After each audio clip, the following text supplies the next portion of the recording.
Nós estamos de volta aqui, o AgroSertão Podcast, na EAGRO 2025, aqui no Centro de Convenções de Salvador, na Bahia. E nós vamos agora conversar, um bate-papo agora com ele, Humberto Miranda, que é presidente da Federação da Agricultura da Bahia e também presidente do Conselho Deliberativo do Sebrae Bahia. Vem com a gente com esse bate-papo muito proveitoso aqui dentro da EAGRO. E nós estamos aqui, já com ele aqui, doutor Humberto Miranda, o homem não para, roda esse estado como ninguém, o Brasil, né? E a gente tem uma alegria de encontrá-lo mais uma vez, o 4º ano aqui na EAGRO. Muito obrigado por nos receber tão bem aqui, doutor Humberto. Deilton, você já é figurinha carimbada aqui. O AgroSertão é um parceiro aqui do nosso evento e a gente fica muito feliz de me receber aqui na Bahia. Seja muito bem-vindo, você, sua equipe.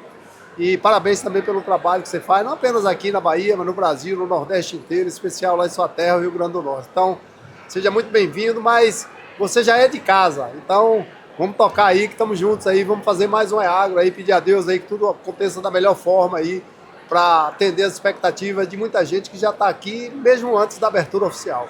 Maravilha, eu que agradeço a recepção, a atenção de sempre, né, da FAEB e também do Sebrae Bahia. Aí vamos falar sobre coisa boa, o agronegócio, o aumento, né, de algumas atividades aqui, que isso é muito gratificante a gente chegar aqui e saber que a cada ano vem se superando e aumentando, né, doutor Humberto. Mas falar primeiro da EAGRO, né? EAGRO acontecendo mais uma vez, não deixar a EAGRO mais sair da capital Salvador e vai ficar por aqui, né? Exatamente, é um evento que começou, você sabe que você acompanhou desde o primeiro conosco, é um evento que era para ser itinerante, né? Chegamos a fazer em Conquista, em Teixeira de Freitas, e quando aportou aqui em Salvador, pós-pandemia, e aí houve uma receptividade tanto do nosso público do setor agropecuário, quanto do público urbano da nossa capital Salvador, do cliente do Sebrae, né, dos pequenos negócios. Então a gente acabou aportando aqui em Salvador, tem dado bastante certo, tem tido o apoio de parceiros importantes aqui, inclusive da própria Prefeitura de Salvador, com o prefeito Bruno, que apoia aqui de alguma forma o nosso evento. A gente agradece em nome dele a todos os parceiros que nos ajudam a fazer o EAGRO aqui na nossa capital Salvador, e a gente espera que ela continue, porque é um evento que vem crescendo, vem se modernizando, apesar de já ser um evento de inovação e tecnologia, para adequar essa rapidez com que o setor, com que a sociedade está se transformando. Doutor Humberto, nós tivemos um aumento muito significativo dentro de algumas atividades, principalmente quando se fala em grãos, a soja, que tem ganhado um destaque muito grande. Nós tivemos o cacau, né, que teve um aumento também, e também na pecuária. Mas vamos primeiro e a agricultura de precisão, que tem sido, né, uma adaptação muito grande e dentro o agronegócio aderindo a essa agricultura de precisão. Mas vamos falar logo da pecuária, que é uma parte que o senhor, né, que a gente sempre conversa aqui, o senhor tem essa alegria de falar da pecuária. Nós tivemos no ano passado, né, um aumento de 13 milhões de cabeças, né, de gado aqui, isso, chegando a quase 14 milhões. Né? O que levou a esse aumento, o que levou a esse resultado aqui no estado? Veja bem, a pecuária, ela demorou de dar o salto de tecnologia, de inovação, de modernidade que a agricultura já tinha dado há mais tempo, principalmente aqui no Nordeste e em especial na Bahia, né? Então a agricultura se transformou muito rapidamente na agricultura de precisão, seja dos grandes negócios, seja dos pequenos negócios, e o setor da pecuária ele foi mais resistente, era um setor mais conservador, mais tradicional. E nós demoramos de dar esse salto de melhoria dos índices zootécnicos, seja de reprodução, de produção de arroba por hectare, da próprio melhoramento genético do rebanho. E a Bahia, nos últimos anos, em especial, os produtores melhoraram muito o seu sistema de produção, consequentemente o resultado da atividade. E isso se expressou no aumento significativo de rebanho que o Estado teve. E acredito que novamente devemos ter aí bem próximo aí um censo agropecuário aí, provavelmente em 2027, e eu tenho certeza que a gente vai ver um crescimento ainda maior da pecuária. A pecuária tem se capilarizado, né? A pecuária tinha regiões tradicionais, a região do Sudoeste, Tapetinga, a própria região central do estado, mas o extremo sul, hoje nós temos grandes rebanhos no extremo sul da Bahia, que inclusive alguns dos maiores rebanhos do estado estão lá. A região oeste vem crescendo bastante, inclusive a cidade que tem o maior número de cabeças per capita Santa Rita de Cássia, lá no extremo oeste da Bahia. Então o oeste também se tornou uma região de muita produção. Sem falar no aumento do semi-confinamento e dos confinamentos. Hoje nós temos um confinamento lá no oeste com 50 mil animais. Para a gente no nordeste da Bahia é um número significante que até bem pouco tempo a gente não tinha sequer um confinamento de médio porte. Então, realmente a pecuária vem se desenvolvendo. A pecuária de leite passando um momento difícil, né, com a questão do preço do leite, que é meio que um gráfico de sobe e desce o preço do leite. Agora, em especial com a questão das importações de leite da Argentina e do Uruguai, que tem, de alguma forma, atrapalhado. Mas não foi somente isso, né? A produção de leite brasileira em 2024 aumentou 10%. O consumo aumentou só 2%. Então aumentou a oferta, mas a demanda não aumentou na mesma proporção. Então isso também tem interferido no preço do leite, por isso também a gente está passando um momento de dificuldade, eu diria até que de crise, a palavra é essa, na pecuária de leite. E desestimulando até alguns produtores de leite, né? Porque nós temos um dado que a região Nordeste passou a ser a terceira maior produtora de leite do país, né? Isso à frente do Centro-Oeste e do Norte. Uhum. E não ter essa valorização é muito lamentável, né, doutor Humberto? O leite, além dele ser um produto de primeira necessidade, eu diria assim, e aí eu penso muito numa família de baixa renda. Eu que sou do interior, sou da roça, costumo dizer, a pessoa que mora numa pequena cidade, num povoado, num distrito, ele vai ali na vendinha ou no produtor direto, compra 1 litro de leite, leva para sua casa, dá para ele colocar alimento na mesa, pelo menos o café da manhã está garantido ali com 1 litro de leite para ele colocar para sua família. Então o leite tem essa particularidade de ser um alimento de primeira necessidade para a família de baixa renda. E ele tem um outro ponto também não menos importante. Ele é uma atividade, aqui na Bahia em especial, muito tocada pelos pequenos produtores. O leite tem uma capacidade de fixação das famílias de pequenos produtores no campo, de geração de renda para que o pequeno produtor que tira 150, 200 litros de leite consiga viver com dignidade ali, mesmo ele sendo a mão de obra, a família, o filho, a esposa participando da atividade. Então o leite tem essa característica, então por isso eu reputo assim, uma das atividades que tem um apelo social muito forte, tanto do ponto de vista de alimento, quanto do ponto de vista da geração de emprego, renda e fixação das famílias no campo. Doutor Humberto, quando a gente fala sobre exportação, né, aqui dentro da Bahia, né, a gente fala que a Bahia tem uma responsabilidade muito grande, principalmente pelo seu ponto geográfico, né, pela sua área geográfica e pela a diversidade de produções que existem, de atividades agrícolas que existem aqui, né? Como é que está a exportação? Exportação, a gente não pode deixar de comentar, tomamos um susto, né, com essa questão do tarifaço, que num primeiro momento realmente criou uma expectativa muito negativa, né, para muitos produtos brasileiros, e em especial baianos. Mas ainda bem que o susto foi menor do que propriamente o prejuízo, né? A atividade agropecuária, Deilton, ela se reinventou muito nos últimos anos. Hoje a Bahia, pela sua diversidade de produtos, ele deixou de ter uma dependência somente do grão, que tem uma importância ainda muito grande na nossa economia, na nossa exportação. Os produtos florestais, que também é um dos produtos de maior peso na balança de exportação do Estado. Mas nós temos hoje uma série de outras coisas, em especial falar com você das frutas. As frutas baianas hoje chegam a muitos mercados da Europa, do próprio Estados Unidos, onde a gente teve a questão do tarifaço, da Ásia e de tantos outros países. Então a fruta, que hoje a Bahia é o segundo maior produtor de frutas do Brasil, ocupou um espaço importante. Então essa diversidade de produtos e a diversidade de mercados deu uma certa garantia, uma certa tranquilidade para a gente passar esse primeiro momento do susto do tarifaço, onde a princípio ia falar especialmente da manga, né?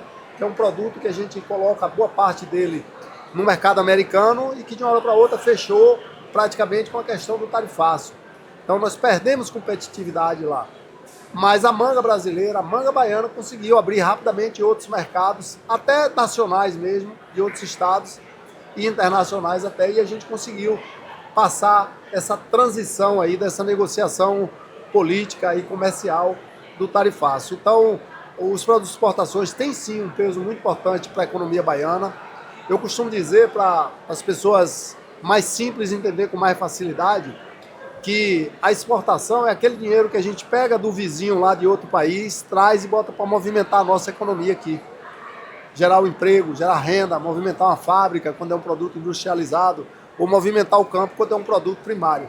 Então, as exportações são muito importantes para a oxigenação da economia de um estado ainda com muitas dificuldades econômicas, com muitos problemas sociais como a Bahia. O senhor falou no início que a agricultura ela avançou primeiro aqui. Como é que está a relação que a gente fala em agricultura de precisão aqui no estado com as novas tecnologias, já que a EAGRO traz esse conceito, né, de inovação e tecnologia? Como é que está a agricultura? Veja bem, a Bahia é um pouco, Adeilton, o extrato do Brasil, né? Até nas suas desigualdades. Então nós temos agricultura de precisão aqui na Bahia, e aí vou citar a região oeste, com veículos praticamente autodirigíveis, com agricultura de extrema precisão no controle de dados, no controle da irrigação, dos métodos de cultivo, da sustentabilidade no manejo do solo e etc. Então a agricultura, sim, que é espelho para o mundo inteiro. Não tenha dúvida que a agricultura que a gente faz na Bahia, em alguns lugares, e que o Brasil também tem em outros, é espelho para o mundo inteiro. Então nós temos muito essa agricultura, temos no extremo sul, temos na região da Chapada Diamantina, temos na próprio Vale do São Francisco, mas nós temos ainda um desafio muito grande, que é fazer com que essa tecnologia, com que essa inovação chegue a todos os produtores. A Bahia tem mais de 700 mil produtores, vamos dizer que na atividade aí tem 500 mil produtores, mas de 90% desses 500 mil produtores são pequenos. São produtores que precisam da mão da assistência técnica, da mão da capacitação, da qualificação, até para que ele possa utilizar de uma forma assertiva, de uma forma segura, a ciência, a tecnologia e a inovação. Então, esse é um processo ainda que a Bahia está vivendo, não é, de acesso a esses pequenos produtores, é o que mais moderno existe, para que ele possa também ter direito de produzir, de gerar renda, de gerar emprego, de viabilizar o seu negócio.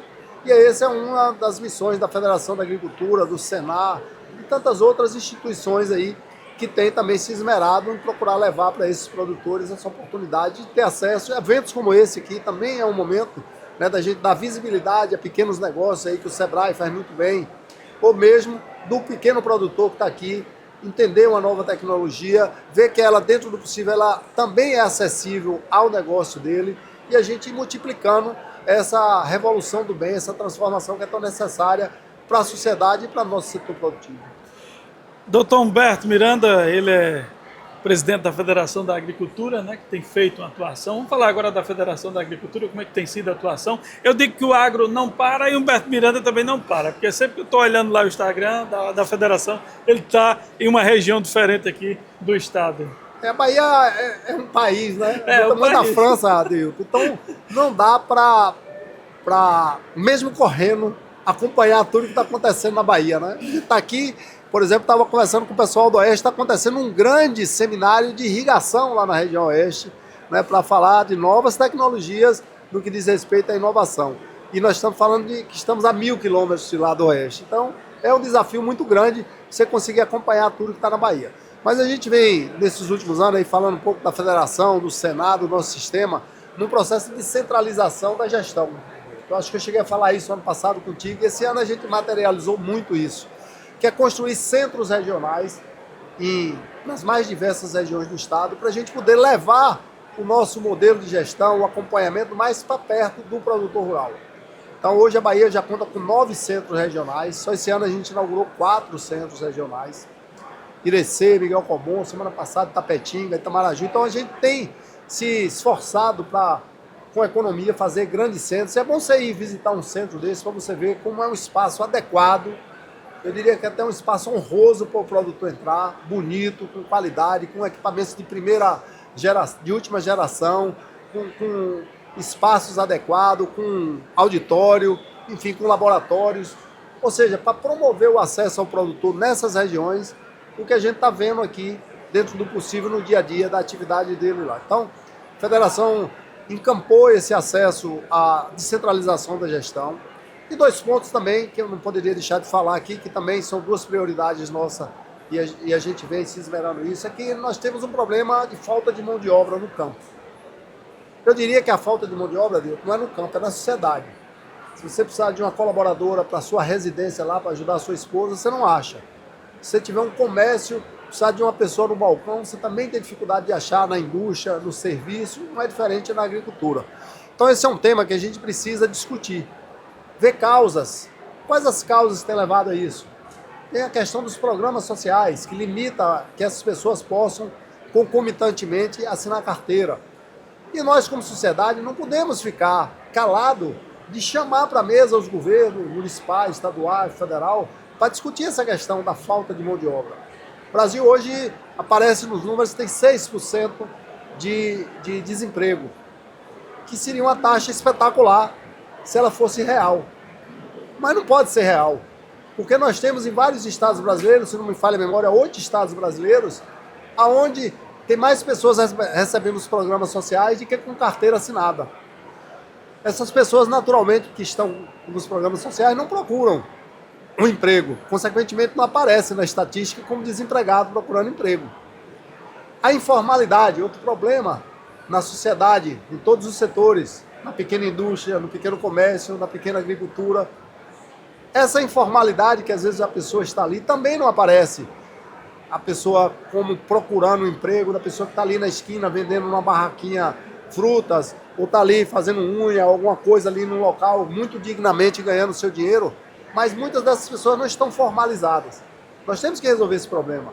Ou a gente dá condição dessas pessoas se formalizarem, acesso a crédito, capacitação, qualificação, ou a gente leva elas para o mundo do trabalho, para que elas venham ocupar esses espaços que estão sendo gerados aí para o emprego formal no nosso Brasil.